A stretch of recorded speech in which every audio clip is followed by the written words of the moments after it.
Mam przyjemność powitać Państwa na kolejnym spotkaniu dyskusji Polskiego PEN Klubu. Dzisiaj gościmy wydawców, dwóch wydawców i działacza kulturalnego białoruskiego, którzy działają już dzisiaj w Polsce z tego powodu, że jeden z nich był oskarżony o działalność i wydawanie literatury ekstremistycznej. Drugi zaś był jako filozof białoruski, organizator i uczestnik niezależnych wydawnictw kulturalnych, między innymi Kolegium Białoruskiego i Uniwersytetu Latającego w Białorusi. Również był nękany przez służby bezpieczeństwa w Białorusi.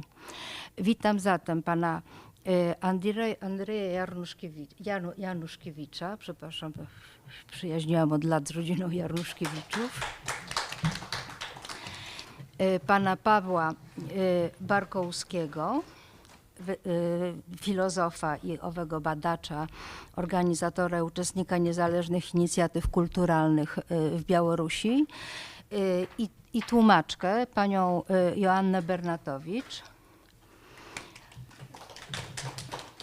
Ja się nazywam Beata Stasińska i byłam przez wiele lat wydawcą. Obecnie prowadzę agencję literacką i mam doświadczenie jako redaktor, współredaktor podziemnego, solidarnościowego pisma w latach 80.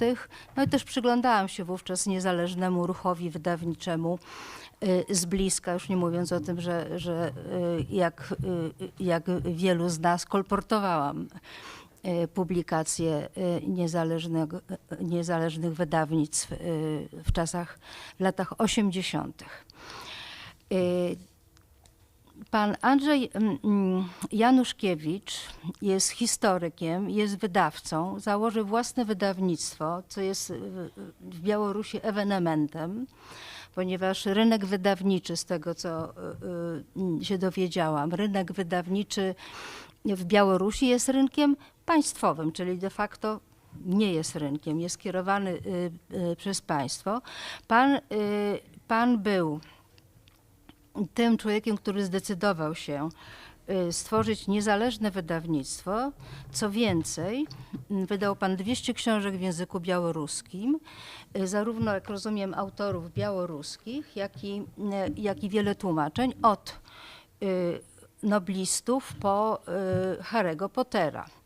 Słyszałam też, że podpisał pan umowę ze Stephenem Kingiem. Tak, niedawno. Niedawno, gratulujemy. Co jest nie tylko czymś rzadkim, ale też pokazuje, że w pańskim programie wydawniczym chce pan znaleźć publikacje dla różnych czytelników, stworzyć wydawnictwo o charakterze ogólnym, czy tworzy pan wydawnictwo o charakterze ogólnym, gdzie są książki zarówno dla młodzieży, dla dzieci, jak rozumiem, i dla czytelników literatury faktu. Spotkał się pan z oskarżeniem szerzyciela literatury ekstremistycznej. Co to jest literatura ekstremistyczna w rozumieniu władz białoruskich, to zaraz spróbujemy sobie opowiedzieć i zdefiniować. Był pan aresztowany i zdecydował się pan emigrować, wiedząc, że nie będzie pan mógł prowadzić działalności wydawniczej w takim zakresie, jak pan sobie to wymarzył i zaplanował. I tę działalność postanowił pan prowadzić w Polsce, ale myśląc, jak rozumiem, o dystrybucji i o dotarciu ze swoimi publikacjami, czy z publikacjami wydawnictwa Januszkiewicz, bo tak się nazywa wydawnictwo, do w miarę szerokiego kręgu czytelników, co, jak rozumiem, nie jest łatwe. Co my wiemy z doświadczeń oficyn emigracyjnych polskich, które działały po 1945 roku poza granicami Polski. Pan Paweł Barkołuski jest badaczem, organizatorem, jak rozumiem, życia kulturalnego na obczyźnie dzisiaj i Uniwersytetu Latającego. I jest pan również organizatorem Festiwalu Książki Intelektualnej Pradmowa. Jest pan autorem książek, publicystą, tłumaczem i wykładowcą. Miałam jeszcze taką informację, że stworzył pan Instytut Książki na obczyźnie. Czy to jest zgodne z faktem, z faktami, czy nie? No, ja był jednym z tych, kto долучился do jego zastosowania. Ja wybacаюсь, ja буду odkazywać po białorusku i to będzie białoruski głos na dzisiejszym встрече. Byłem jedną z tych osób, która przyłączyła się do powstającego Instytutu Książki Białoruskiej. A kiedy to miało miejsce? Коли коротко, то конференция по заснованию Института книги белорусского отбылася літаральна ў гэтым годзе, на пачатку гэтага года. І гэта было мерапрыемства, куды запрашаліся розныя удзельнікі з усіх бакоў, і выдаўцы, і перакладчыкі, і аўтары, і крытыкі, рэдактары, карацей, все тыя, хто ўдзельнічаюць у літаратурным працэсе так ці інакш. І, канешне, мы бралі за ўзор в нейкай ступені польскі інстытут ксёнжкі, але відавочная розніца паміж намі, што ўсё ж такі польскі інстытут ксёнжкі гэта арганізацыя, якую моцна падтрымлівае польская дзяржава, а беларускі інстытут кнігі пакуль што незалежная грамадская арганізацыя, якая наўрад ці можа разлічваць на нейкую дзяржаўную падтрымку, і гэта хутчэй нізавая ініцыятыва.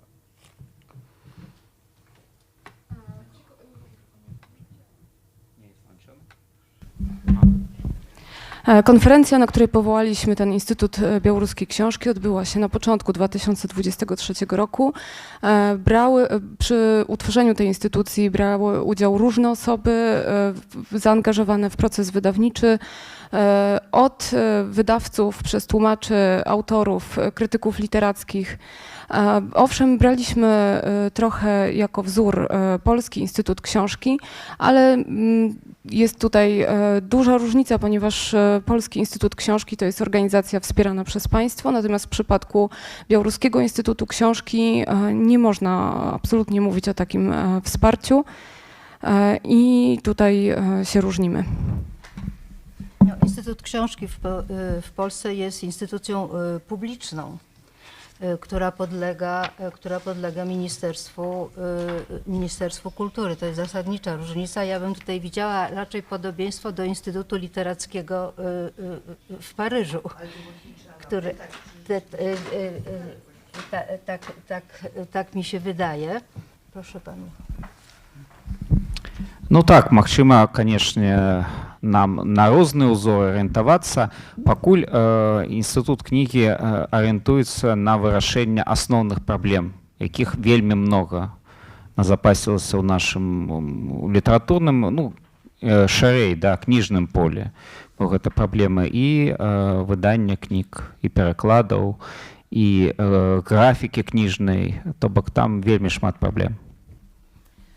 W tym momencie nasz instytut zorientowany jest na rozwiązanie takich podstawowych problemów w sferze wydawniczej, typu wydawanie książek, tłumaczenie książek, a nawet opracowanie graficzne. Czy to znaczy, że członkowie tego instytutu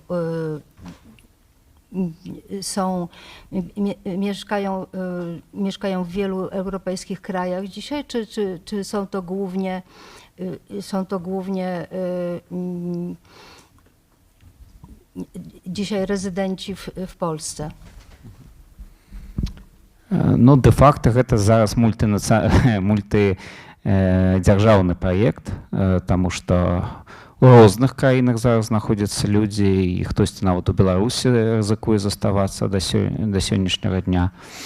Але, канешне, большасць удзельнікаў Польшы і рэгістравацца гэтая інстытуцыя мусіць быць у Польшчы, будзе зарэгістраваная як адмысловая арганізацыя, таму што ў Беларусі, зразумела, яна зарэгістравацца не зможа ў дадзеных варунках, а у Польшы можа быць ёй прыязнае асяроддзе для того, kap pracować.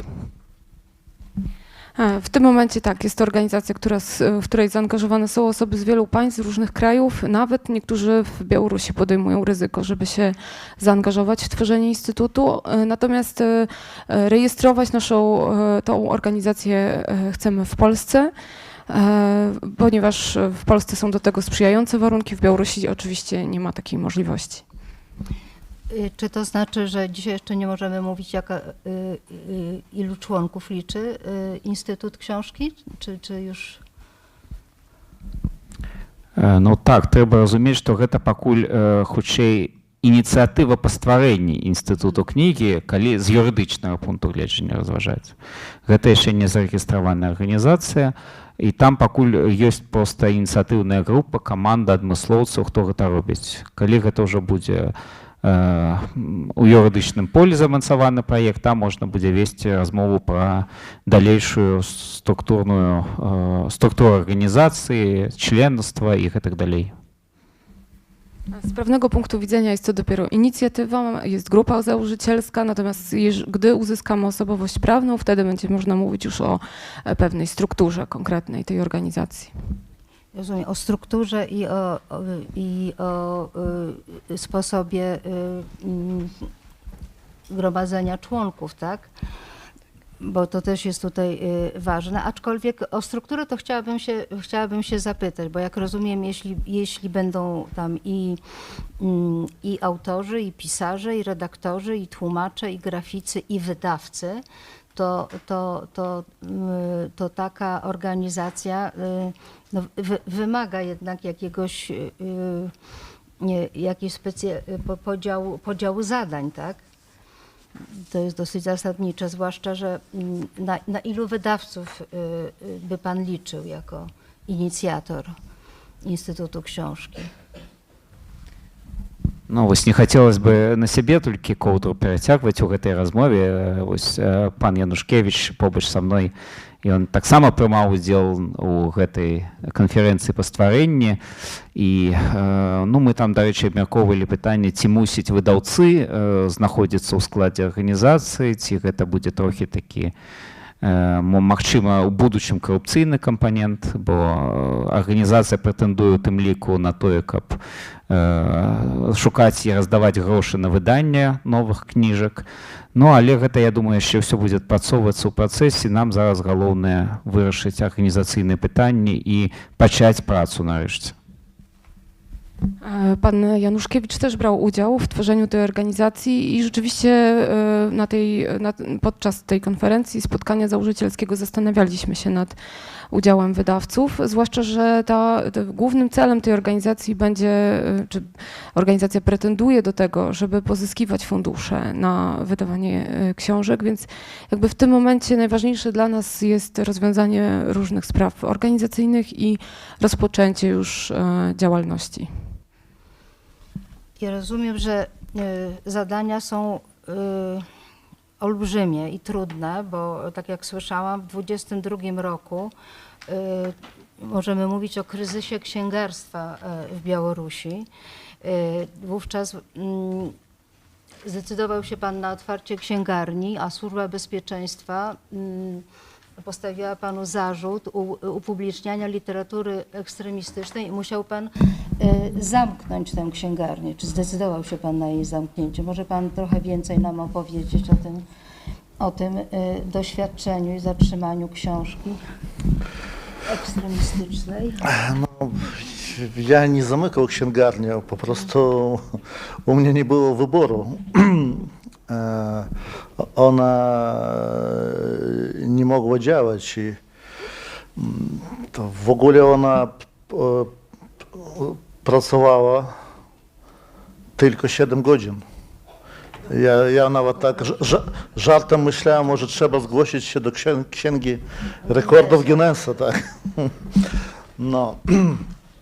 A w ogóle, jeśli ja tak krótko powiem o taką ogólną charakterystykę tego rynku wydawniczego na Białorusi i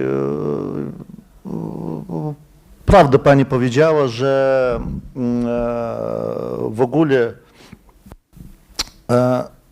jest to rynek państwowy, ale jeszcze bardziej jest ważne to, że ten rynek na Białorusi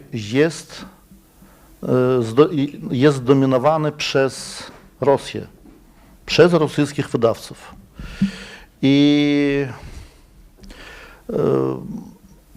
to bardzo dobra lusterka, sytuacja na rynku wydawniczym w Białorusi, gdzie dobrze widać, że nawet jakiejś tam okupacji Białorusi nie trzeba, no już wszystko jest załatwione.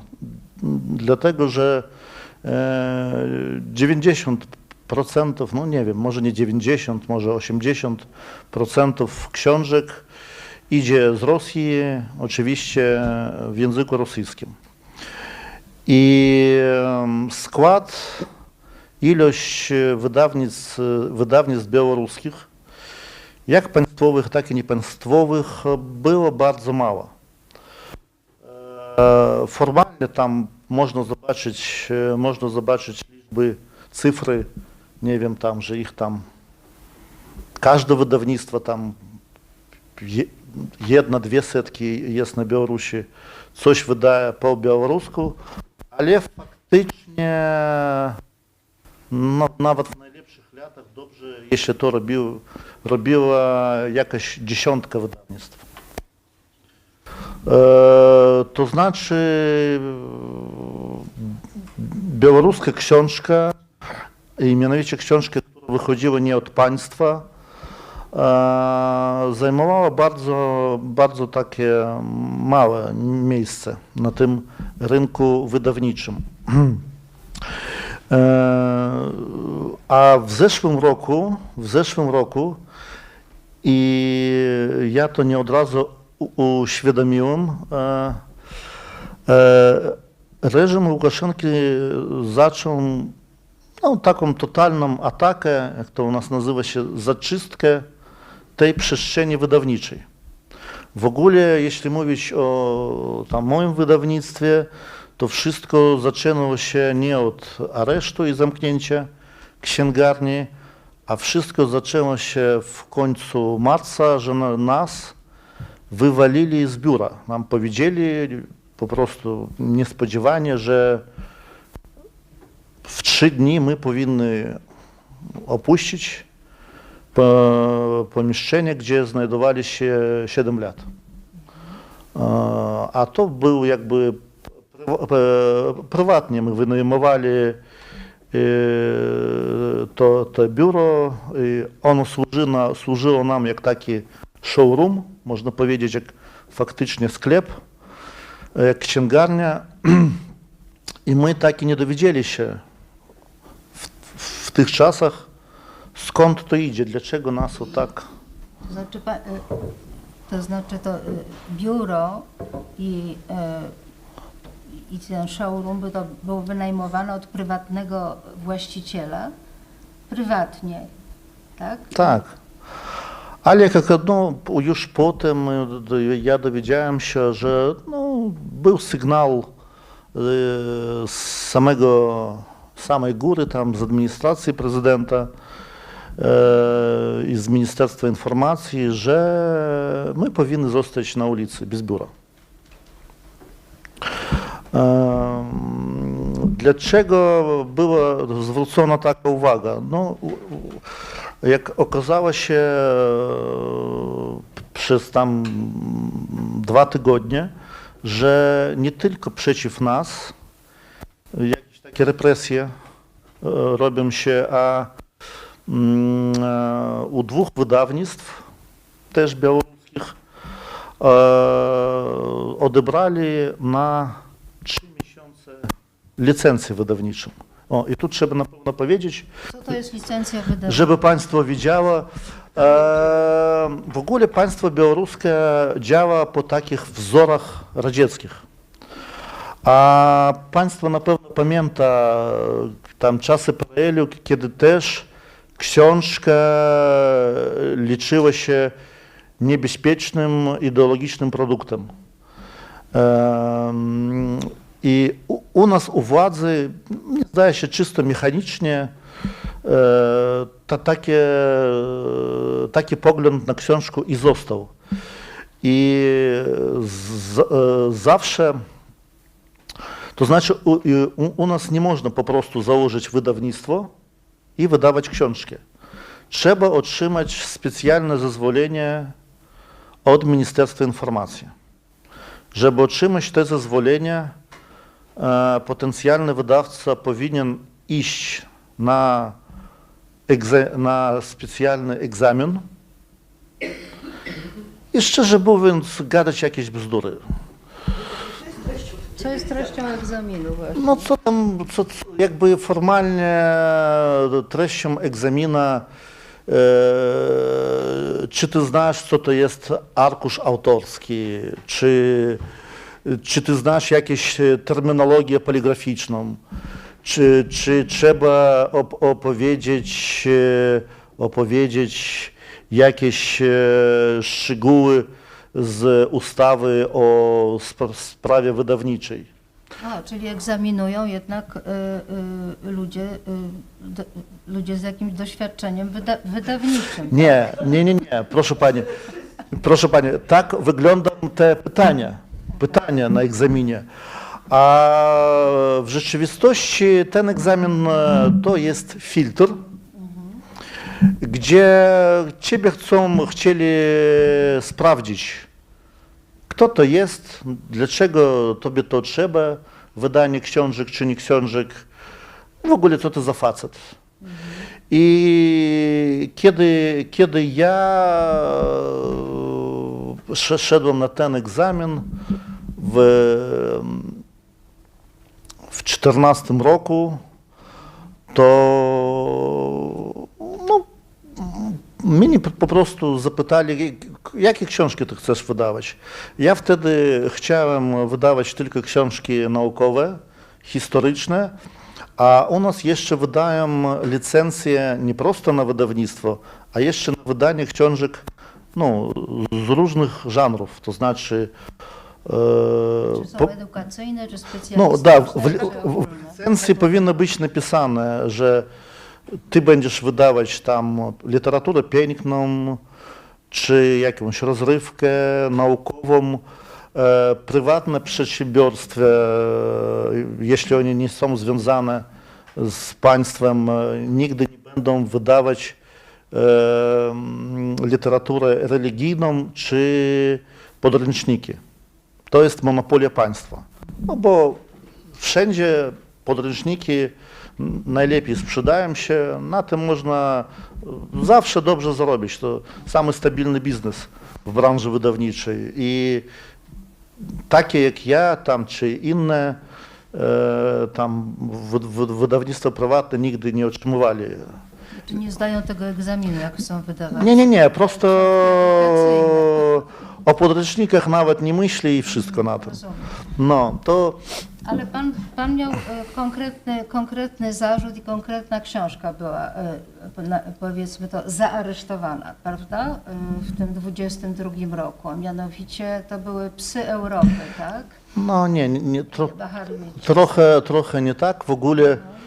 W ogóle taka historia moich tych kontaktów z władzą po 2020 roku zaczęła się w styczniu 2021 roku. Niespodziewana do nas przyszła policja finansowa do biura z obszukaniem. Okazało się, oni szukali wydawców symboliki narodowej. I no, ktoś im powiedział, że no, że my to robimy. I nam zablokowali na pół roku rachunki w banku i my tylko przez trzecich osób mogli działać. A w kwietniu 2021 roku był nadrukowany nakład tej książki Algierda Bacharewicza Psy Europy w Wilnie i my wieźli ten nakład przez granicę i niespodziewanie, nie wiadomo dlaczego, na celniki konfiskowali ten nakład i on do ostatniego czasu po prostu leżał u celników. No nie, była zrobiona ekspertyza i dziwnym czynem ta książka pierwszy raz w historii tak najnowszej Białorusi książka z literatury pięknej była przyznana ekstremistowskiej, to znaczy nie historyczna, nie non-fiction, a mianowicie literatura piękna. 17 maja zeszłego roku, przez jeden dzień, kiedy była zamknięta księgarnia, Knihełka, aresztowali mnie i współpracownicę księgarni Nastę Karnacką, która tutaj znajduje się z nami.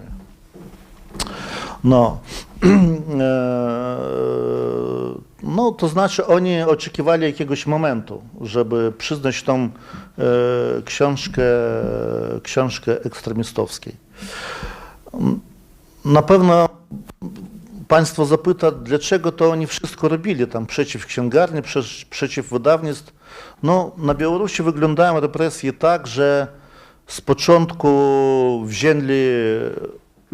wzięli się za liderów politycznych, potem za partie i ruchy, za partie polityczne, ruchy społeczne, potem za te organizacje non-government, tak? Potem wzięli się za dziennikarzy, no a w 22 roku okazało się, że i przyszedł czas i na branżę wydawniczą. A co za tym idzie też na cały rynek literacki, jak rozumiem, bo pisarze chcą gdzieś wydawać książki i są... Jakie strategie tutaj pisarz białoruski może uprawiać, żeby jego książka nie została zaliczona do literatury ekstremistycznej, prawda? I żeby jego wydawca nie był aresztowany, jego konto wydawnicze zamknięte w banku. I żeby nie czekać, nie wiem, domyślał się czasami miesiącami na ekspertyzę Ministerstwa Informacji, czy zaaresztowana publikacja jest ekstremistyczna, czy nie. Czy tutaj życie pisze rozmaite scenariusze, czy... I jeszcze jest jedno pytanie, bym do tego dołączyła. Czy przypadek takiego zaaresztowania książki jest nagłaśniany przez media Łukaszenki? Bo to wtedy ma też taki wymiar taki propagandowy i zastraszający, jak rozumiem. Czy o tym, co się stało z wydawnictwem, z Pana wydawnictwem pisały gazety i media, czy nie? Nie. Media dużo pisali, i państwowe, i niepaństwowe, ale ja chciałbym zwrócić uwagę, że niewypadkowo to wszystko zaczęło się po początku wojny w Ukrainie. Kiedy te działania władzy stali bardziej radykalne i można powiedzieć, że oni pokazali swój twarz. Pokazali swój twarz, że jakby w takich podstawie ich zachowania, podstawie ich ideologii leży ta idea ruskiego świata, ruskiego mira i wszystko to, co nie odpowiada rosyjskiemu punktu widzenia, to jest przeciw dzisiejszej władzy, przeciw reżimu Łukaszenki. I to znaczy, że kultura białoruska, jak i media białoruskie niepodległe, ale mianowicie kultura białoruska robi się takim naturalnym wrogiem tego reżimu. Żywa kultura białoruska, a nie ta martwa, taka, która gruntuje się tylko na jakichś folkowych zasadach, takich folkowo-radzieckich zasadach. Kultura, no, Łukaszenka, jego reżim baczy kulturę narodową tylko w takich barwach. A coś takiego współczesnego, takiej modnej, prestiżowej kultury białoruskiej, do której by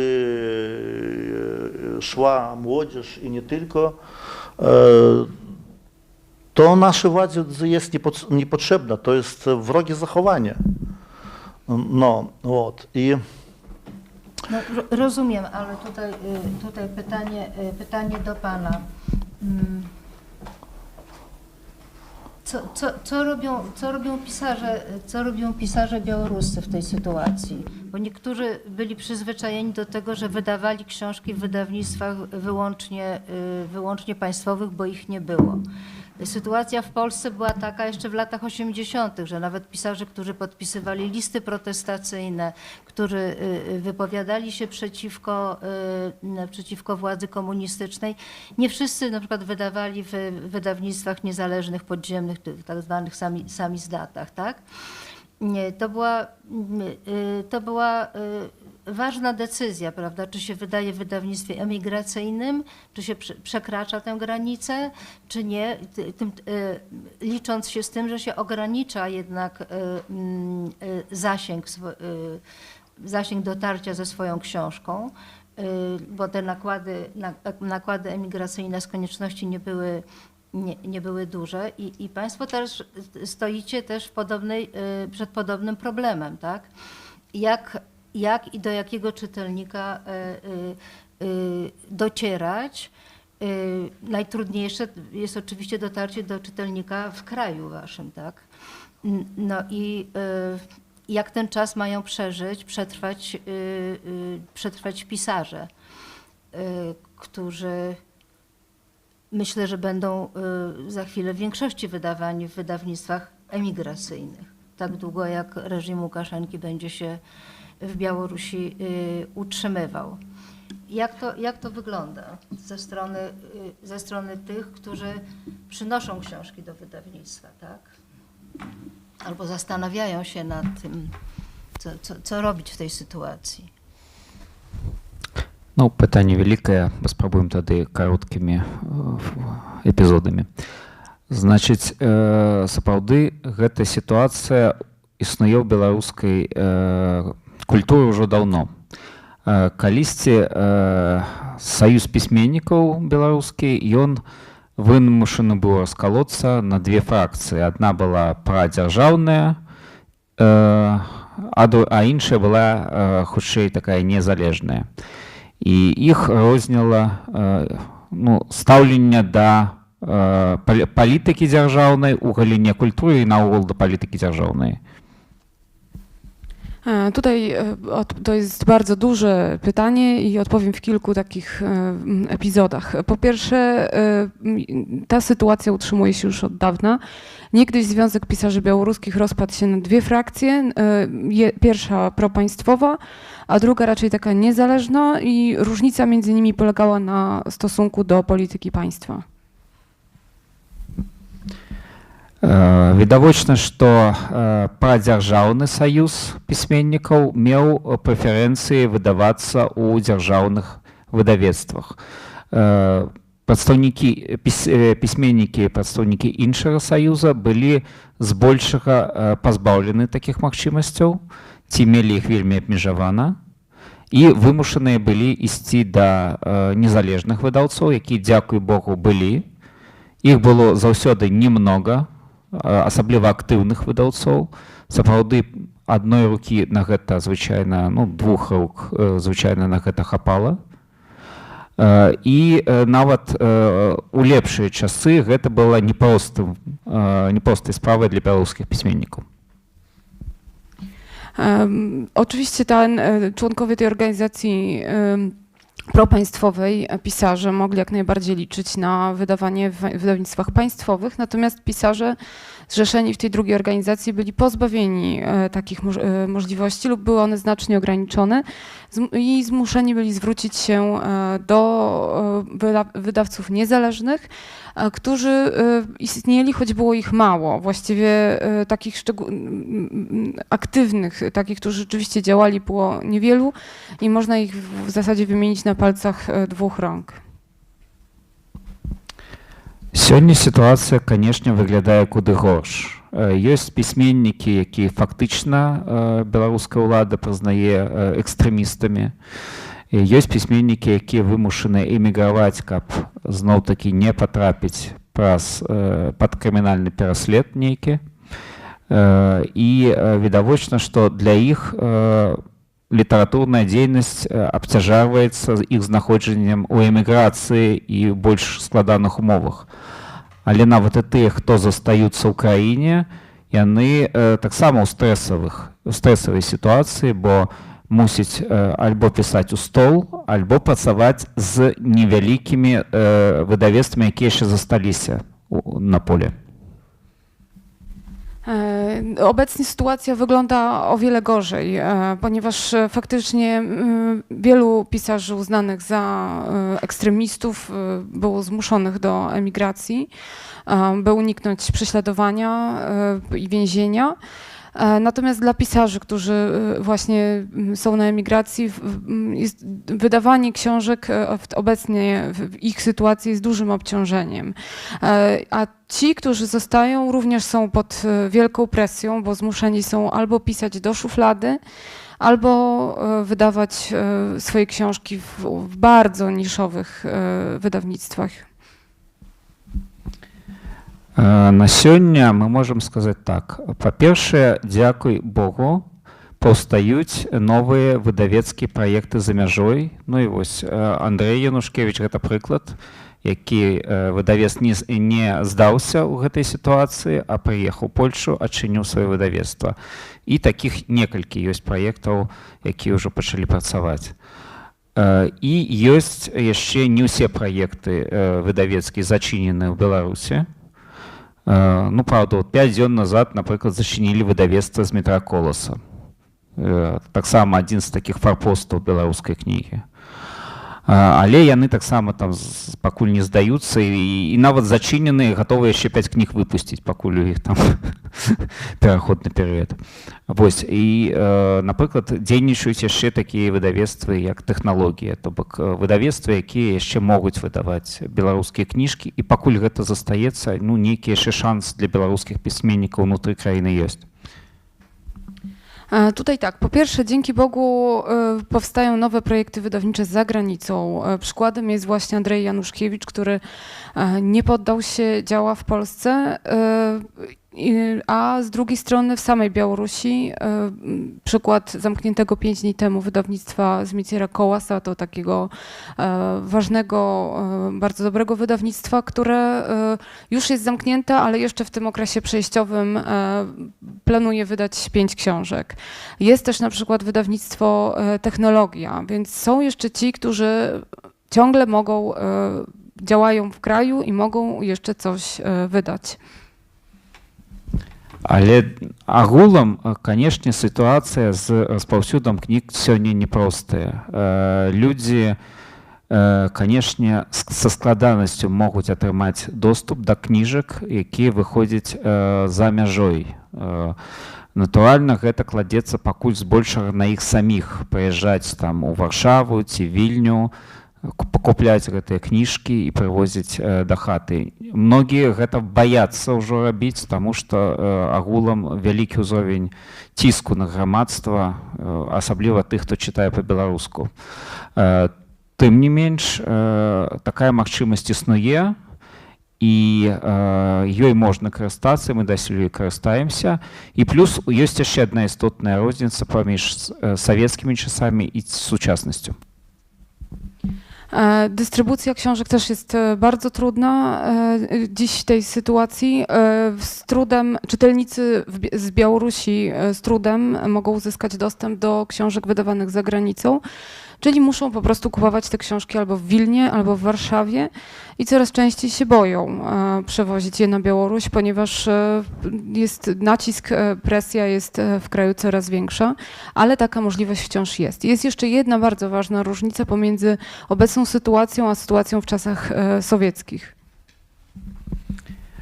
І гэта розніца ў тым, што сёння кніжка існуе не толькі ў традыцыйным цвёрдым фармаце, да, ў фармаце кнігі папяровай, яна існуе яшчэ як электронная кніжка. І вось, канешне, у Беларусі рынок электронных кніг вельмі не развіты. Наш чытач не вельмі прывучаны спажываць і чытаць электронныя кніжкі, але, в прынцыпе, гэта той канал, які цяжэй за ўсё забараніць, які цяжэй за ўсё кантраляваць дзяржаве. І ёсць такая думка, прынамсі ў мяне, што калі нават будуць зачыненыя фізічныя каналы, каб кнігі маглі там паступаць, ну, дзяржава наша можа, як Паўночная Карэя, зачыніць там все межы. Калі не будзе фізічных магчымасцяў, застанецца якраз электронная кніжка і магчымасць купляць новыя цікавыя беларускія кнігі праз электронныя крамы. I ta różnica polega na tym, że obecnie mamy nie tylko tradycyjny papierowy format książki, ale też książki elektroniczne. Co prawda rynek książki elektronicznej w Białorusi jest obecnie mało rozwinięty, ale jest taka możliwość. Jest to kanał, który trudno jest kontrolować, którego trudno jest zakazać, więc myślę, że nawet kiedy te fizyczne kanały dystrybucyjne zostaną zupełnie odcięte, to pozostanie nam książka elektroniczna. No tak, i książka elektroniczna może być przygotowywana w Polsce, prawda, i dystrybuowana do Białorusi. Ale z tego, co Pan mówi, jest tutaj pewien margines, może nie wolności, ale ryzyka, bo to nie jest tak, że tak jak to było w komunistycznych czasach, wydawca z każdą publikacją szedł do cenzury i dostawał zgodę na opinię cenzora i zgodę na wydanie, a ministerstwo określało też nakład książki i dystrybuowało papier do wydawnictw. A tutaj mówiąc nawet o wydawnictwie niszowym, to znaczy, że autor może tam pójść i wydawca, nie wiedząc jaki będzie dalej los książki, może podjąć ryzyko i wydania książki w małym nakładzie. Może ona zostać zaaresztowana, mogą być różne sposoby zniechęcania wydawcy do prowadzenia działalności wydawniczej. Ale tutaj jest jakieś takie przeciąganie liny cały czas, z tego co widzę. Przy oczywiście ciągle realizowanym planie kolonizacji Białorusi przez język rosyjski, to było, jest i to jest zadanie kiedyś w przyszłości do zerwania z tą polityką, zakończenia jej. Natomiast nie jest tak, że ten rynek jest całkowicie kontrolowany. On jest kontrolowany na etapie, jeśli dobrze rozumiem, dystrybucji głównie. Czy jestem w błędzie? No i oczywiście jest atmosfera zniechęcania i też straszenia. potencjalnego wydawcy, czy istniejącego na rynku wydawcę. Proszę mnie poprawić, jeśli źle rozumiem. Ну, я думаю, тут мы з Андреем зможемо адказаць кожны са свайго боку. Я бачу сітуацыю так, што, канешне, дзяржава пакуль не кантралюе ўсе магчымасці. У тым ліку тое, што сёння кніжкі можна выдаваць нават без выдавецтва і без ліцэнзіі. Ёсць сервісы накшталт Редеро, там, якія дазваляюць самому сваю кніжку звярстаць там і выдаць. Усе гэтыя каналы яны, канешне, перакрыць не ў стане, але, канешне, зачыніць, забраць выдавецкія ліцэнзіі, не даць магчымасці працаваць беларускім кнігавыдаўцам, гэта яны могуць. Я наогул захапляюсь беларускімі выдаўцамі. Гэта святыя людзі. Гатовы ставіць іх у кут і маліцца на іх, бо вы зразумееце, тыповы наклад беларускіх кніг у незалежных выдавецтваў быў прыблізна 200 асобнікаў. Разумееце, на краіну там, з 9 мільёнамі чалавек 200 асобнікаў кніг, і гэта лічылась нормай. Калі 500 асобнікаў, гэта лічылась вау, хіт. Вось Андрэй, адзін з нешматлікіх выдаўцоў, хто трошкі змяніў гэтую тэндэнцыю, паказаў, што па-беларуску можна выдаваць кніжкі там і на 1000, і на 5000 асобнікаў. І гэта будзе прадавацца. Але агулам, канешне, сістэма кніжнай дыстрыбуцыі ў Беларусі, яна як бы штучна дзяржавай кантралюецца так, каб там было вельмі цяжка працаваць, асабліва з беларускай кнігай на беларускай мове. Myślę, że tutaj i Andrzej, i ja będziemy mieli tu swoje zdanie na ten temat. Oczywiście państwo nie kontroluje na razie wszystkiego, bo przecież można też wydawać książki w ogóle nie zakładając wydawnictwa, nie uzyskując licencji. Są serwisy, które pozwalają opublikować książkę zupełnie samodzielnie, ale państwo oczywiście może zamknąć wydawnictwo i pozbawić licencji, zabronić działalności i uprzykrzać życie, więc dla mnie, ja jestem zachwycony białoruskimi wydawcami. Dla mnie to są święci ludzie, których należy postawić na ołtarzu i modlić się do nich, bo proszę sobie wyobrazić, że taki średni nakład książek w Białorusi, białoruskich wynosił około 200 egzemplarzy w 9-milionowym kraju. To była norma. 500 egzemplarzy to już było w ogóle bardzo dużo i to można było uznać za hit. I właśnie niezależni wydawcy, Andrzej Januszkiewicz, zmienili trochę tę tendencję i udowodnili, że można książki białoruskie wydawać w nakładach 1000 egzemplarzy, 5000 egzemplarzy, więc że one mogą się sprzedawać i że jest to możliwe. Ale tak ogólnie rynek wydawniczy jest sztucznie kontrolowany przez państwo i ta dystrybucja jest poddana absolutnej kontroli państwowej. No i zdarzają się jeszcze przypadki wycofywania książek z bibliotek, z tego co słyszałam, w momencie, kiedy albo pisarz jest na cenzurowanym, albo Ministerstwo Informacji dochodzi do wniosku, że książka jest z gatunku literatury tak zwanej ekstremistycznej. Czy to prawda? Tak.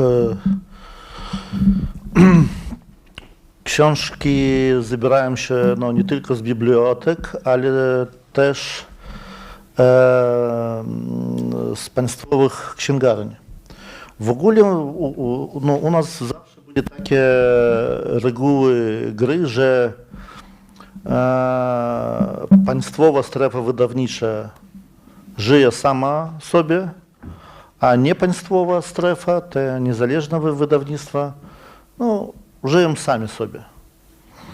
To znaczy żadnego poparcia ze strony państwa, żeby jakieś dotacje, finansowanie, jakieś wsparcie nieobowiązkowe, tam materialne, wyrażone w pieniądzach, można powiedzieć, nic takiego nie było, bo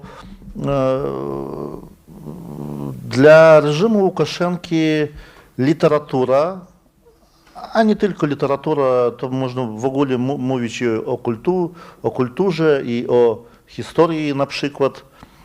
To wszystko jest interesujące tylko ze względu ideologicznego, że kultura powinna obsługiwać państwo w tej strefie ideologicznej. Rozwój kultury sam w sobie, no, to nie jest zadanie dla państwa Łukaszenki. No. Dlatego było takie zachowanie. Także tak, my poznali z początku i wygnanie naszych książek z bibliotek, z księgarni państwowych. Jeszcze coś sprzedaje się w księgarniach prywatnych, ale wydawać nowe książki, tym bardziej takiego ostrej takiej społecznej treści, no teraz na Białorusi po prostu niemożliwe. Jest to niebezpieczne. A ja mam jeszcze pytanie dotyczące tego stopnia kolonizacji poprzez język rosyjski. Bo to jest ważne, bo to pozwoli nam zrozumieć, do jakiej liczby czytelników uderzacie panowie i ze swoimi jako autorzy i jako wydawcy. Jak duża jest populacja, nie tyle mówiąca po białorusku, tylko czytająca w języku białoruskim? Bo jak słyszę, ile godzin języka białoruskiego jest w szkole tygodniowo na przykład? Nie, no jeśli brać szkołę, to no... Mniej jak rosyjskiego. No mniej jak rosyjskiego, ale powiedzmy w porządku. Dzieci uczą się języka białoruskiego. Problem w tym, że to jest bardzo formalistyczne. No, dlatego, że po tym, kiedy to dziecko wychodzi na ulicę, to język białoruski nigdzie nie przyda się. Starczy języka rosyjskiego. A jeśli w ogóle mówić o audytorii czytającej, to ja mogę... Przepraszam, precyzyjnie chodziło o rynek białoruskojęzycznej książki. To jest jaki procent w ogóle rynku książki w Białorusi? No ja mówiłem, że gdzieś 10-15%. 10-15% i to trzeba mieć na uwadze też te książki, które wydaje państwo no, w jakichś tam swoich metach. A tak jest całkowita dominacja książek z Rosji i w języku rosyjskim. No ja na przykład jeszcze rok temu żyłem w takiej iluzji, że nic ze mną nie zrobią w planie zamknięcia wydawnictwa, no bo jak oni mogą zlikwidować wydawnictwo, które tam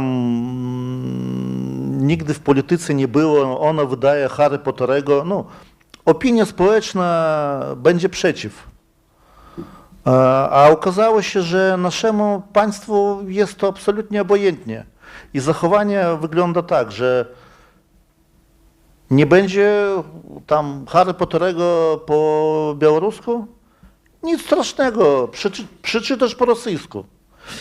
I takim kształtem Białoruś stanowi się prowincją, jak to było w XIX wieku w Imperium Rosyjskim, prowincją Rosji, niestety, obiektywnie mówiąc.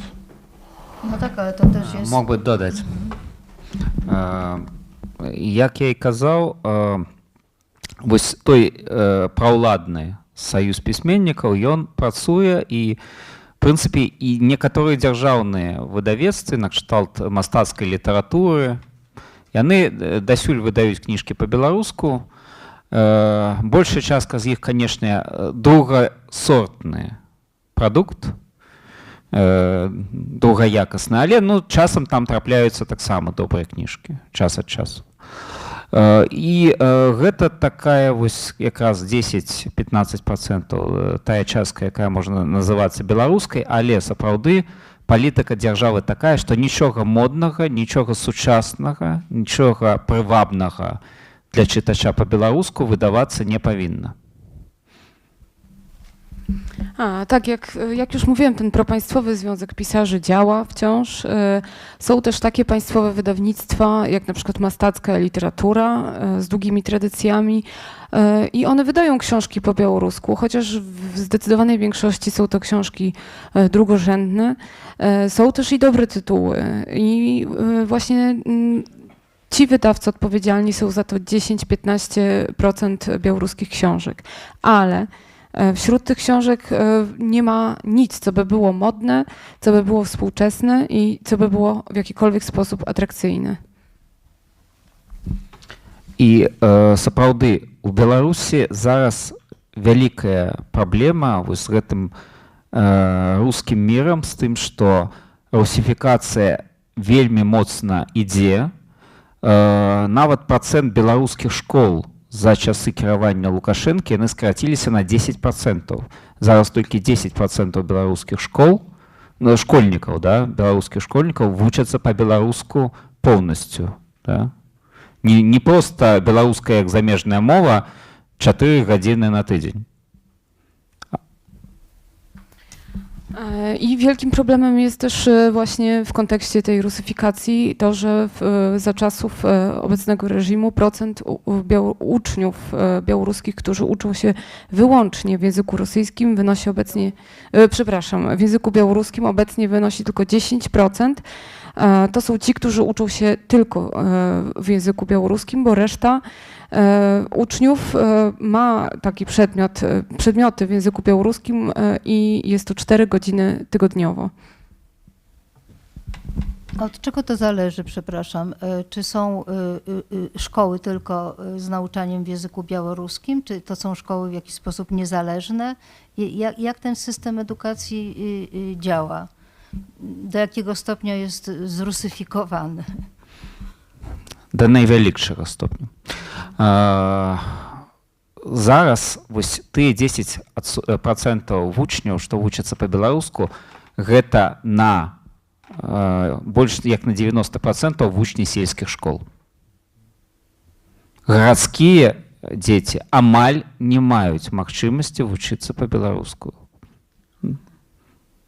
Гэта свядомая палітыка русіфікацыі, якую ўлада асабліва нават не хавае. Яна скіраваная на тое, каб беларуская мова і культура ператвараліся сапраўды ў скансен. Вось у музейны археалагічны экспанат і каб паступова гэта ператваралася ў сапраўды філіалы рускага міра. Jeśli chodzi o ten system edukacji, to jest zrusyfikowany w największym stopniu. Z tych 10% uczniów uczących się po białorusku 90% uczęszcza do szkół wiejskich, a w szkołach miejskich dzieci są niemal pozbawione możliwości nauczania w pełni w języku białoruskim. Jest to świadoma polityka władz, słabo przez nie nawet skrywana. Robią wszystko, żeby białoruska kultura, język, żeby zamienić ją w skansen, w jakiś muzealny, archeologiczny eksponat. То бок вось калі мы сёння кажам, што ў Беларусі ну палітыкі беларускія дэмакратычныя кажуць, што ў Беларусі сёння акупацыйная ўлада, пытанне не толькі ў тым, дзе стаяць атрады расійскага войска, да, хаця і яны ёсць у Беларусі. Пытанне ў тым, якую палітыку праводзіць вось гэтая дзяржава. І гэта палітыка, гэта не нацыянальная палітыка, гэта не палітыка нацыянальнай дзяржавы. Гэта палітыка, якая фактычна, якую мог бы праводзіць акупацыйны ўрад на часова заваяванай тэрыторыі. Палітыка таго, каб прывесці гэтую краіну да падпарадкавання больш моцнаму суседу. Dlatego jeśli dzisiaj białoruscy politycy prodemokratyczni mówią o tym, że dzisiaj nasza władza jest władzą okupacyjną, to tutaj nie należy, kluczowym pytaniem nie jest to, gdzie stacjonują oddziały rosyjskiego wojska, choć one też u nas stacjonują, ale jaka jest polityka państwa, ponieważ nie jest to polityka państwa narodowego, lecz jest to taka polityka, którą mogłyby prowadzić władze okupacyjne, żeby podporządkować ludność silniejszemu sąsiadowi. Czyli ja rozumiem takie inicjatywy jak Instytut Książki czy niezależne wydawnictwo na obczyźnie. Właściwie to są organizmy, które mają budować na nowo, odbudowywać kulturę, literaturę, piśmiennictwo w języku białoruskim. W dzisiejszych czasach, w XXI wieku, jest taki pas transmisyjny jak książka elektroniczna, jak streaming, jak audiobook i to jest ogromna szansa dla tego, co robicie panowie. Jak wy to widzicie i jakie są plany na przykład wydawnictwa pańskiego w Polsce?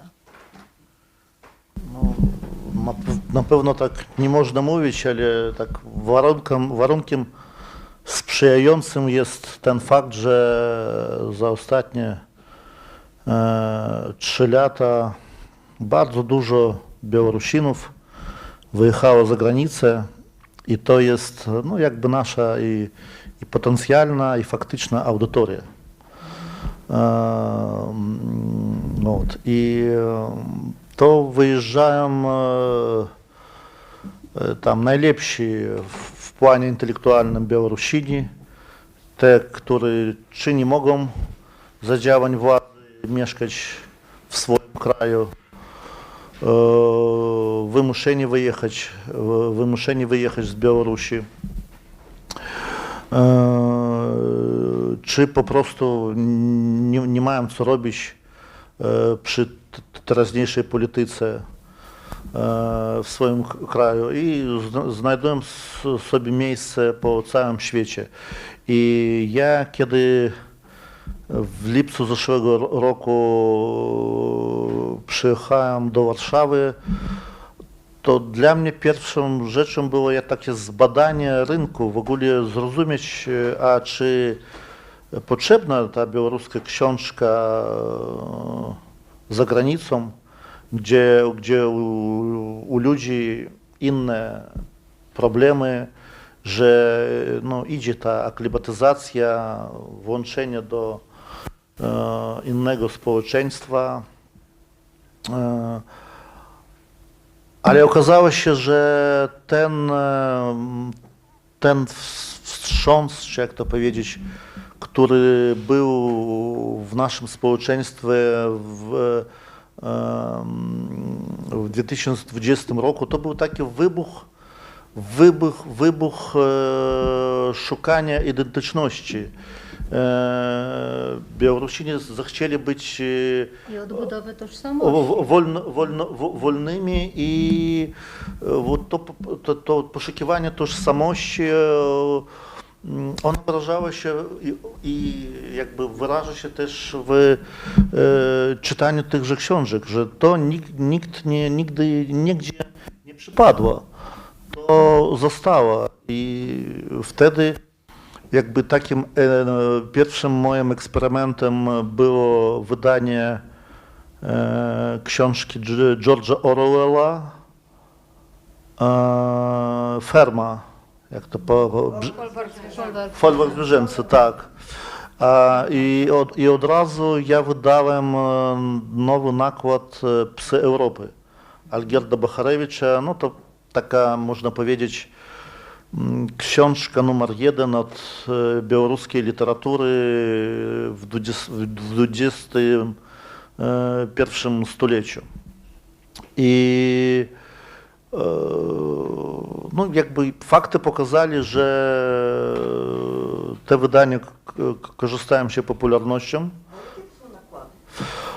No, там фольварк я 2 razy drukowałem po 300 egzemplarzy, a Psy Europy 1000 egzemplarzy i to było w październiku, tak? I już mnie zostało gdzieś kilkadziesiąt tej książki. To znaczy nawet tempo sprzedaży jest nie gorsze, czym w samej Białorusi. Ale czy to są tylko papierowe wydania, czy ma pan też e-booki? Te wydania tylko papierowe, choć już my zaczęli robić i wydania elektroniczne, oni sprzedają się na Google Books. Będziemy to wszystko rozwijać. No, ale widzimy, że zainteresowanie jest i tym bardziej ja, mając kontakt z naszymi tymi, jak to u nas mówi się, siłowikami, naszą policją, ja rozumiem, czego oni bardziej za wszystko boją się. Oni jestem zdania, że Białorusin może coś potrafić zrobić tylko w Białorusi, że tutaj jest cudzy kraj, że tutaj my nie potrafimy być sami sobie, powinni gdzieś pracować, szukać jak zarobić na chleb i tylko w tym będzie wszystko życie.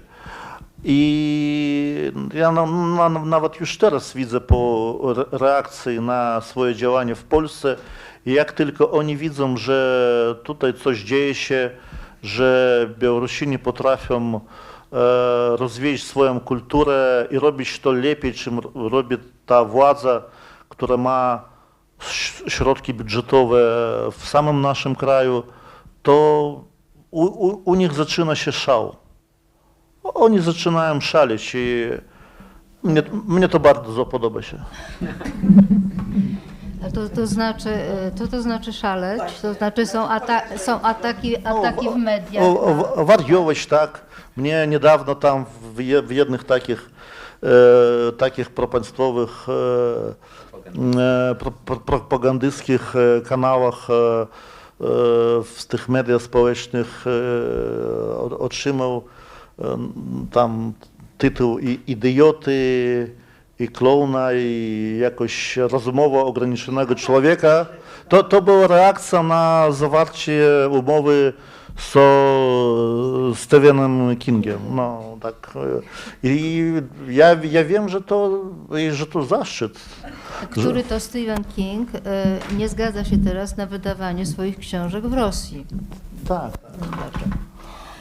Dobrze, czyli mamy do czynienia właściwie z budowaniem powolnym elit białoruskich, poza granicami również, i przyszłych elit wolnej Białorusi, poza granicami Białorusi.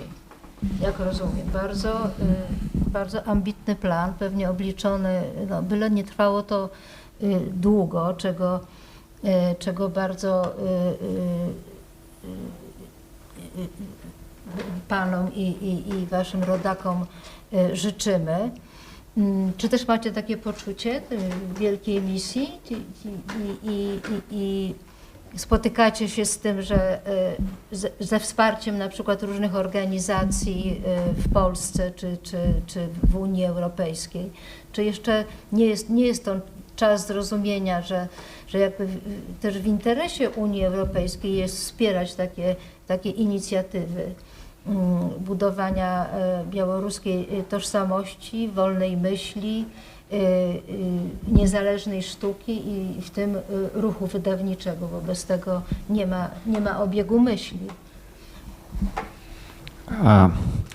Ну, тыя, хто змушаны быў выехаць з Беларусі, зараз трошкі сябе адчуваюць, напэўна, як польская эміграцыя з часамі Ежы Гідройцага і яго праект часопіса культуры.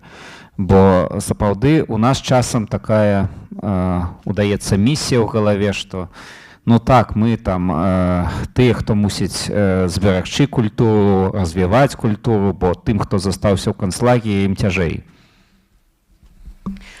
No tak, w pewnym sensie ci, którzy zostali zmuszeni do wyemigrowania z kraju, czują się trochę jak polska emigracja w czasach Giedroycia, w czasach kultury paryskiej i rzeczywiście często w głowie pojawia się właśnie myśl o tej misji tych, których zadaniem jest ocalić kulturę, ocalić dziedzictwo.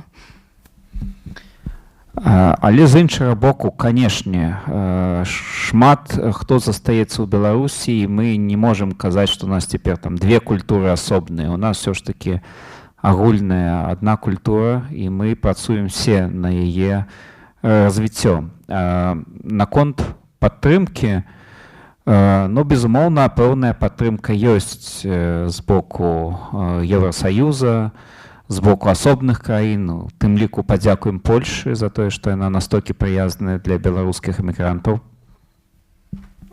I z drugiej strony wielu z naszych rodaków zostało w Białorusi, więc i zainteresowanych budową tej kultury niezależnej, więc nie mogę też powiedzieć, że są jakieś dwie kultury za granicą, w kraju. Nie ma tych dwóch kultur. My wszyscy wspólnie pracujemy na jedną kulturę i oczywiście jest pewne wsparcie ze strony Unii Europejskiej, ze strony innych krajów, ze strony również Polski, której jesteśmy wdzięczni. Ну і натуральна, канешне, нам бы хацелася, каб гэтай падтрымкі было яшчэ больш, бо фактычна беларускае грамадства засталося сам-насам са сваімі праблемамі. У нас і раней фактычна не было дзяржавы сваёй, яна была як бы не наша, да? А цяпер яе тым больш у нас няма, і нам даводзіцца шмат што будаваць з нуля. І гэта пытанне, як можна развіваць культуру, і вось і інстытут кнігі, які вось быў заснаваны, скіраваны на вырашэнне гэтага пытання у адным з найбольшых кірункаў яе працы. І вось той фестываль інтэлектуальнай кнігі «Прадмова», які мы праводзім, які ў мінулым годзе прайшоў у Польшы, прынамсі ў двух гарадах, у Кракаве і ў Варшаве, яны маюць на ўвазе неабходнасць не толькі развіцця беларускай культуры, але прамоцыі беларускай культуры, як для беларускіх, так і для замежных audytorii. I oczywiście jest to wsparcie, ale oczywiście też chcielibyśmy, żeby było go więcej, ponieważ społeczeństwo białoruskie pozostało samo ze swoimi problemami. Wcześniej nie mieliśmy państwa, które moglibyśmy nazwać swoim. Obecnie znów brakuje tego państwa wsparcia państwowego i Białorusini zmuszeni są budować swoją kulturę od zera. I powstaje właśnie przed takimi organizacjami, inicjatywami jak Instytut Książki czy Festiwal Książki Intelektualnej Pradmowa pytanie o to właśnie, jak budować, jak tworzyć tą kulturę. W zeszłym roku Festiwal Pradmowa odbył się w dwóch miastach polskich, w Krakowie i Warszawie, i stawiamy sobie za cel zarówno konieczność rozwoju tej kultury białoruskiej, jak i jej promocję, zarówno dla odbiorców białoruskich, jak i zagranicznych. To jeszcze ostatnie pytanie, zanim Państwa dopuszczę do głosu. Czy można powiedzieć o takich twórcach, którzy są ambasadorami kultury, literatury białoruskiej dzisiaj na świecie, którzy są tłumaczeni i taką rolę zaczynają pełnić, albo jest nadzieja na to, że zaczną pełnić? Ну, я адкажу са свайго боку. Безумоўна, ёсць тыя аўтары, якія прадстаўляюць Беларусь на сусветнай арэне. Дзякуй Богу, у нас ёсць ужо цэлых 2 нобелеўскіх лаўрэаты. Гэта Святлана Алексеевич, вядомая пісьменніца. Ну і Алесь Бяляцкі, ён хоць і праваабаронца, але вось недаўна зусім выйшла яго кніжка па-беларуску, ягоных там успамінаў і ягоных разважанняў. Але, канешне, акрамя набелянтаў, ёсць і іншыя беларускія аўтары, якія прадстаўляюць культуру. Вось Альгер Бакарэвіч, якога неаднакратна сёння ўзгадвалі, ён перакладаецца шмат на якія мовы, і па-польску недаўно выходзіла ягоная кніга, якраз у перакладзе на польскую мову. Ёсць у нас і іншыя аўтары, напрыклад, Дмітрый Строцаў, які вось перакладаўся таксама недаўна і на скандынаўскія мовы, вось, і на нямецкую перакладаецца, і ёсць у нас і Владзімір Арлоў, які таксама перакладаўся на польскую мову. Толькі у нас ёсць, в прынцыпе, не так і мала аўтараў, якімі мы маглі б пахваліцца і сказаць, што яны твар беларускай, сучаснай беларускай кніжнай культуры. Але, канешне, хацелася б, вельмі б хацелася, каб і ў Польшчы, да, і ў іншых краінах беларуская кніга была не экзотыкай, а была звычайным і, магчыма, папулярным прадуктам.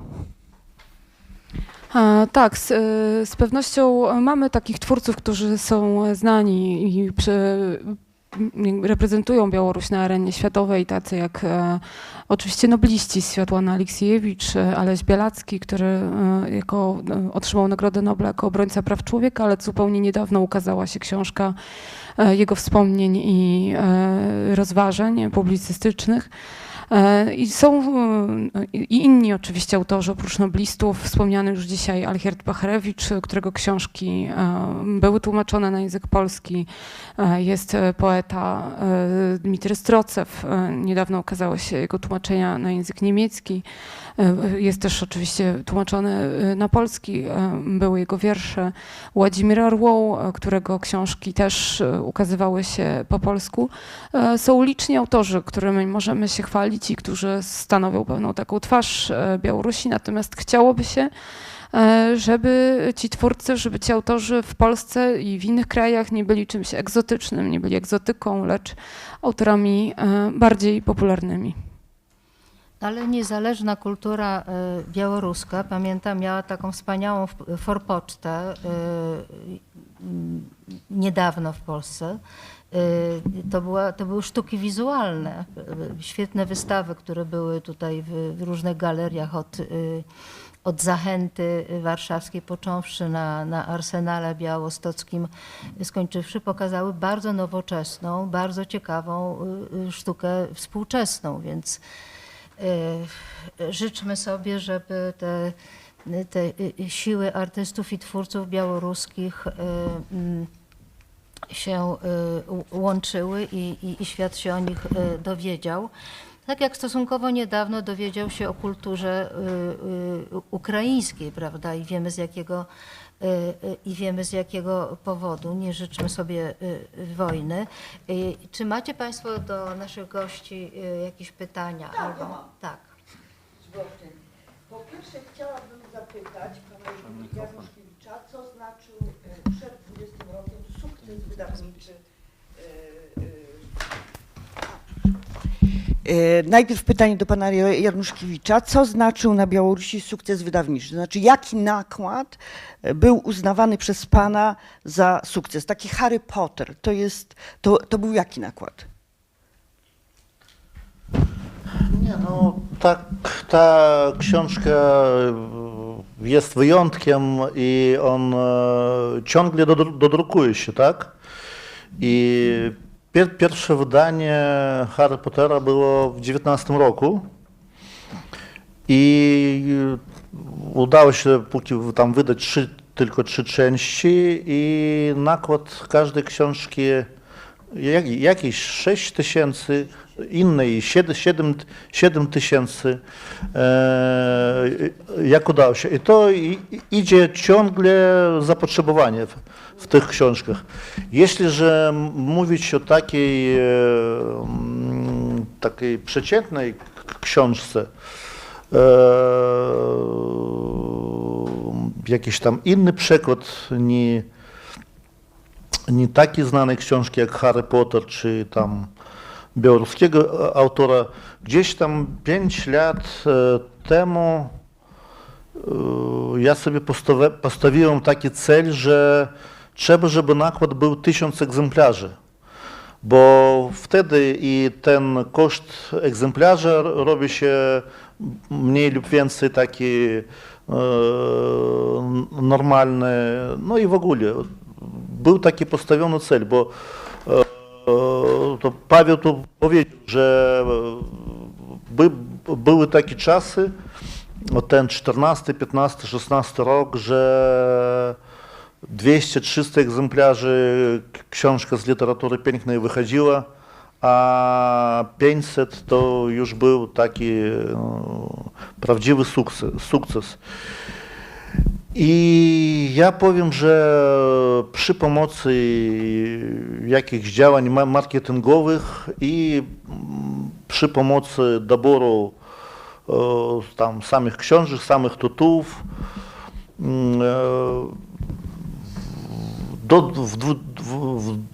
w 2020-2021 roku udało się wyjść na taki nakład 1000 egzemplarzy i on przestał być ryzykowny.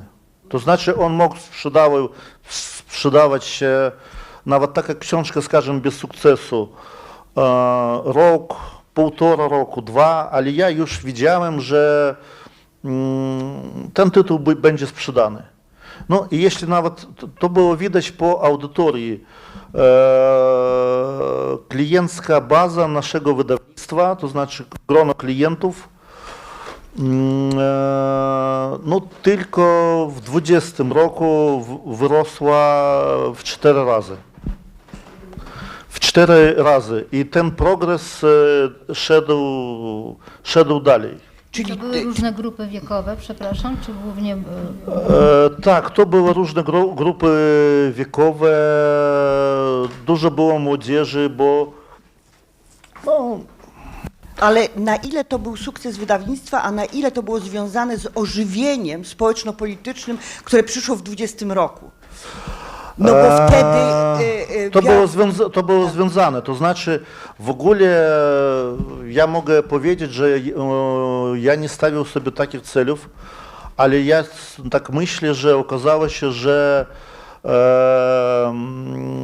ta nasza aktywność wydawnicza też posłużyła temu, że ta białoruska sprawa, to żądanie przemian w 2020 roku też miała jakiś wkład w to, bo to każda książka to jest taki, teraz ja to nazywam taki patron, to jest taka ceglina w budowanie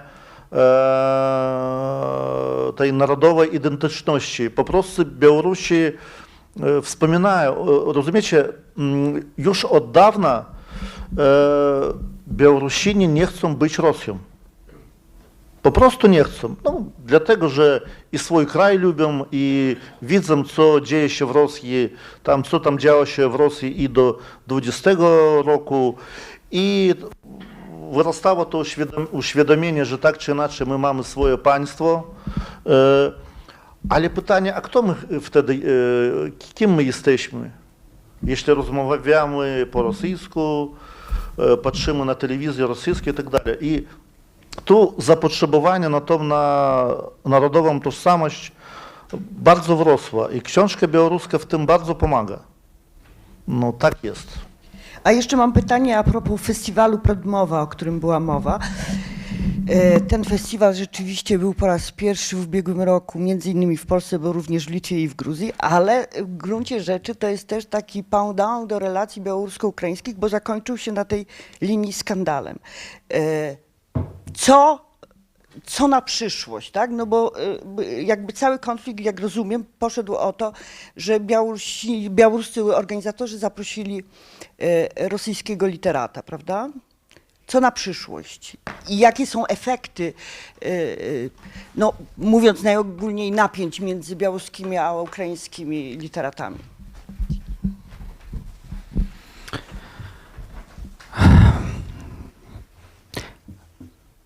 Зараз стасункі паміж расійскімі і украінскімі творцамі складаныя. Яны былі складаныя год назад і цяпер. І вось хто ў тэме ведае, напрыклад, пра цяперашні скандал з эстонскім ужо фестывалем, дзе таксама тыя ж самыя аўтары, да, якія былі на прадмове. Ізраільская аўтарка, рускамоўная, украінскага паходжання, Ленор Гаралік, ось была там выкінутая з праграмы па патрабаванню украінскага боку. Obecnie te relacje jakby ukraińsko-sfery literackiej są bardzo skomplikowane. Wystarczy wspomnieć jakby skandal, który całkiem niedawno się odbył w Estonii. Izraelska autorka pisząca po rosyjsku, pochodzenia ukraińskiego, Linor Goralik, została usunięta z programu festiwalu literackiego w Estonii na wyraźne żądanie pisarzy ukraińskich. І асабіста я не лічу гэта поспехам украінскага боку. Я лічу, што гэта ўсё ж такі больш эмацыйныя рэакцыі, чым патрэбная палітыка ў гэты момант. Бо тыя аўтары, з якімі змагаюцца вось украінцы зараз, гэта аўтары, якія самі дысідэнты ў сабе на радзіме, займаюць часта вельмі выразную антываенную праўкраінскую пазіцыю. Я не бачу неабходнасці вось гэтай барацьбы супраць іх. Да, ёсць куды больш моцныя ворагі, з якімі трэба змагацца.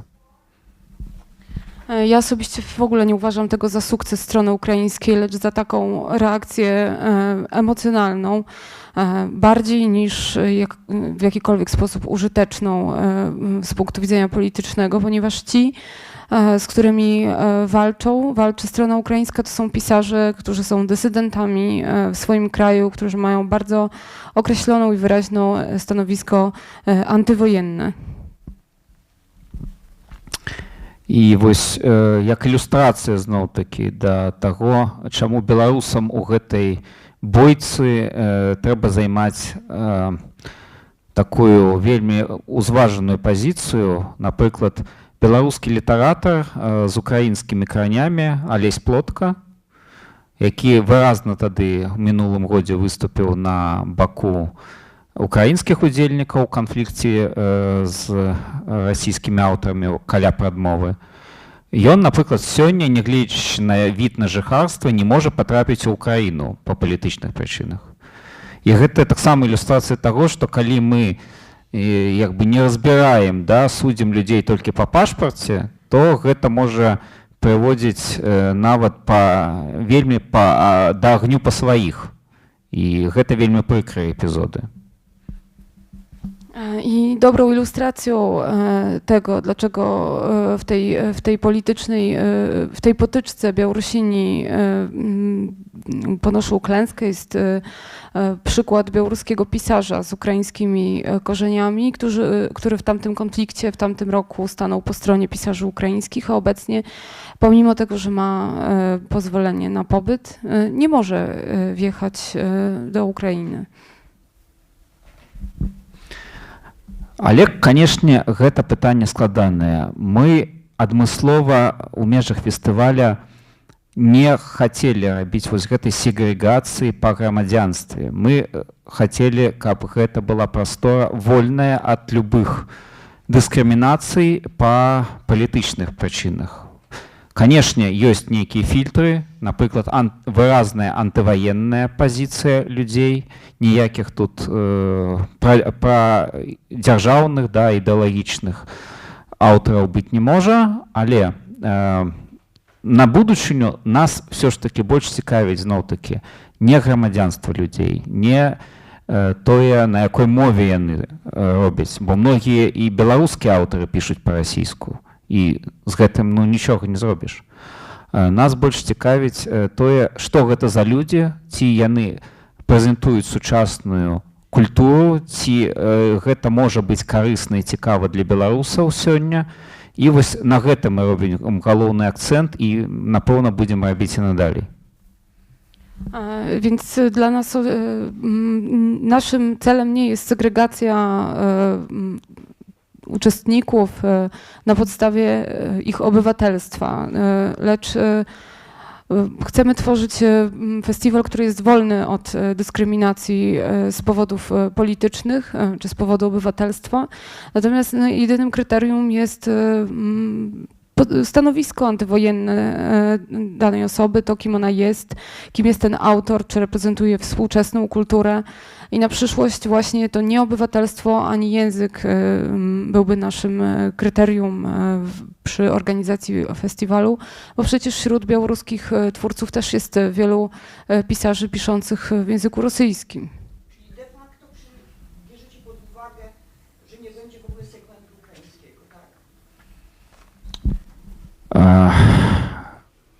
Я не магу выключыць тое, што украінскія аўтары могуць зноў заняць пазіцыю не удзелу ва ўсіх там мерапрыемствах, дзе ёсць хоць нейкі расійскі след. Але зноў-такі гэта, на наш погляд, все ж такі выбар і пазіцыя кожнага канкрэтнага аўтара. І мы пры камунікацыі з усімі ўдзельнікамі спрабуем знаходзіць нейкія кампрамісы. Калі у гэтым годзе гэтага таксама не атрымаецца, магчыма, не будзе там ні расійскіх, ні украінскіх аўтараў. Мы не ведаем яшчэ, мы праграмы не складалі, камунікацыі яшчэ папярэднія не праводзілі. Выключаць гэта мы не можам, да, але зноў-такі для нас не задача стварыць пляцоўку там украінска-расійскага дыялога ці украінска-беларуска-расійскага дыялога. Гэта для нас наогул такая вельмі зараз другарадная нейкая справа. Для нас важна развіваць беларускую культуру. Беларускую культуру ва ўсёй яе шматстайнасці і ў магчымым культурным дыялогу. Мы не можам зараз сказаць, што беларуская культура можа існаваць па-за кантэкстам дыялогу з культурай польскай, украінскай, літоўскай, расійскай, нават грузінскай, як аказалася. Да? І таму мы не хацелі бы, каб мы самі сабе зараз стваралі нейкую, не ведаю, аўтацэнзуру, да? З кім беларуская культура можа быць разам, з кім не можа быць разам, бо культура застаецца нават тады, калі палітыкі сходзяць, вар'яцеюць, скажем так. Dlatego nie mogę tutaj niczego wykluczyć, ponieważ nie możemy zakładać, że w tym roku ukraińscy pisarze, twórcy być może znów nie będą chcieli brać udziału w wydarzeniach z jakimś rosyjskim tłem, rosyjskim śladem, więc zakładamy, że jest to po prostu wybór każdego uczestnika. W naszej komunikacji będziemy starać się o kompromisy. Być może nie będzie w ogóle żadnych rosyjskich ani ukraińskich twórców, ale to się dopiero okaże. Nie chcemy tworzyć jakiejś platformy dialogu ukraińsko-rosyjskiego, lecz to jest sprawa drugorzędna. Naszym zadaniem jest rozwijać przede wszystkim kulturę białoruską w całej jej różnorodności i w dialogu, bo zakładamy, że może być ten dialog, istnieć dialog kultury białoruskiej z różnymi kulturami i nie chcemy tutaj stawiać sobie sami jakiejś autocenzury i ograniczać się w jakikolwiek sposób, no ale to się dopiero okaże.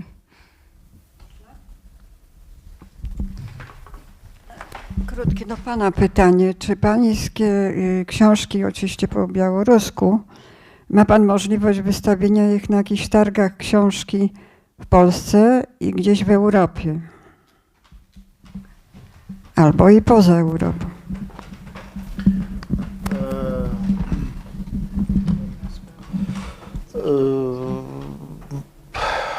My sprzedajemy książki przede wszystkim przez Allegro i tam jest możliwość też dostawy książek tam w poszczególne kraje europejskie i dużo takich zamówień jest i z Hiszpanii, i z Irlandii, i ze Szwecji, i z Czech, i bardzo dużo z Litwy. My uczestniczyli na targach książki w kwietniu w Białymstoku. Za 2 tygodnie będziemy uczestniczyć w targach książki w Warszawie, w Pałacu Kultury i Nauki. Będzie taki specjalny pawilion wydawców białoruskich. No, ja chciałbym tutaj stronę polską podziękować za wsparcie tej inicjatywy. Także no, robimy wszystko, żeby książka białoruska była reprezentowana. I ja myślę, że w ciągu dalszym my zdążymy zrobić tak, żeby ta dostawa była i na inne kontynenty, i do Ameryki. Bardzo duże zapotrzebowanie. To wszystko kwestia czasu. We Frankfurcie nad Menem? We Frankfurcie nad Menem to jest największy targ w Europie. No ale tam się sprzedaje prawa głównie. Na to pan Paweł lepiej odpowie. Тут якраз наконт франкфуртскай выставы вось гэта адзін з праектаў, якім зараз займаецца новапаўсталы інстытут кнігі. Гэта беларускі стэнд на франкфуртскім кірмашы кніжным. І спадзяемся, атрымаецца яго зрабіць у гэтым годзе як незалежны беларускі стэнд кніжны. Але пытанне ў чым? Пытанне не ў тым, каб проста беларускія кнігі па-беларуску стаялі дзесьці на выставах. Акрамя беларусаў іх наўрад ці хто купіць. Пытанне ў тым, каб гэтыя кніжкі былі прэзентаваныя перад сусветнымі выдаўцамі, каб яны зацікавілись беларускімі кнігамі і захацелі іх перакладаць на нямецкую, ангельскую, польскую і іншыя мовы. І гэта прапагандавала бы беларускую культуру ў свеце. Tak, targi książki we Frankfurcie i niezależne białoruskie stoisko na tych targach to jest jeden z projektów nowo powstałego Instytutu Książki. Mamy nadzieję, że już w tym roku uda się zorganizować takie stoisko jako niezależne, osobne stoisko książki białoruskiej. Natomiast naszym zadaniem i najważniejszą sprawą jest to, żeby te książki nie tylko były kupowane przez Białorusinów, lecz prezentowane światowym wydawcom z całego świata, żeby kupowali prawa do tych książek i chcieli je tłumaczyć i sprzedawać w swoich krajach. Dziękuję. Bardzo Państwu dziękuję. Kibicujemy naszym gościom. Niech książka białoruska rośnie w siłę. Życzę bardzo rozwoju oferty e-bookowej i audiobookowej, bo myślę, że to jest ogromna szansa. Instytutowi Książki życzę profesjonalnego katalogu na targi frankfurskie, bo to może się okazać ważniejsze od stoiska, z tego co wiem, z własnego doświadczenia. No i tych pasów transmisyjnych do świata, czyli dobrych autorów, wybitnych twórców i dobrych, oddanych czytelników. Pana doświadczenia pokazują, że warto budować ofertę dla młodego pokolenia Białorusinów. I jeśli mogłabym coś radzić, to bardzo bym Panu kibicowała, gdyby Pan postawił na budowę oferty dla dzieci i młodzieży białoruskich. Bo to jest ogromna szansa. Wierzymy w to, że koniec tej rusyfikacji i de facto panowania rosyjskiego w różnej formie, czy ekonomicznej, czy kulturowej, czy też politycznej w Białorusi się skończy, ale będzie pięknie, jak elity białoruskie będą do tego przygotowane. Dziękuję bardzo. А я со свайго боку хочу падзякаваць маёй перакладчыцы, фактычна эксклюзіўнай перакладчыцы мастацкай літаратуры з беларускай на польскую мовы Яну Бернатович.